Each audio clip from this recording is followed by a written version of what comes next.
Living your best life. Living your best life. That's my goal, and I bet it's your goal as well. And part of living your best life is living your life on purpose in generating the right habits of your life.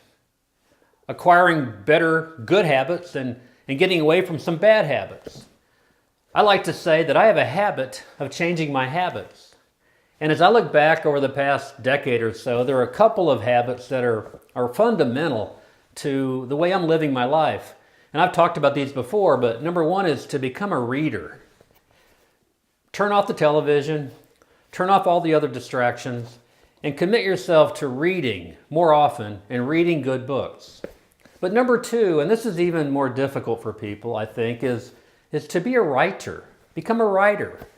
And a lot of people don't like to write, or they don't think they write well, or it's just not a habit, and I understand that. And with technology changing so fast, and I'm a huge fan of technology, but I think what's happening is we're moving away from some of our core habits that are good for humanity. Reading and writing, thinking, pondering. So on this idea of becoming a writer, I have two specific recommendations. One is to go out and buy yourself a journal. Here's one of my journals. And make a habit of every day, at least for 5 minutes, writing in your journal. And if you're not sure what to write about, then start with a gratitude journal. And there's all kinds of scientific evidence, fresh evidence, about how if you'll just take a couple of minutes every night and write down 3 things in your journal that you're grateful for, it'll start to change your life. It'll actually make you happier and healthier and more resilient, and it'll change your mindset to be more aware of the awesome goodness of life and to quit looking for the negative things in life. And over time, that'll change your life. So it could be you're writing down every night something you're grateful for. A journal is a great place to get away, let's say once a week at a coffee shop, and just jot down the things you're thinking about, the things you're worried about, or the things you're looking forward to. Maybe make some goals and plans for the upcoming quarter. Maybe think about a trip you want to take. But get away, unplug from all the technology. Sit down with an old-fashioned pen and an old-fashioned journal and just write down your thoughts.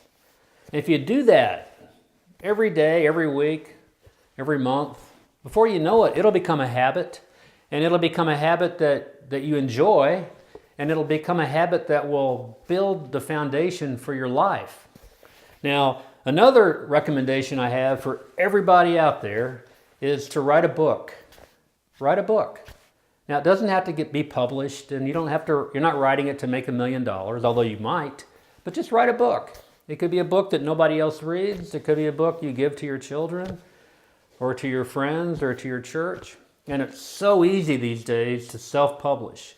I've self-published both of my books, and I'm happy to help you if you have any questions on that. But set a goal. Maybe it's in your bucket list before you die that you will have written a book. So get a journal, write in it every day.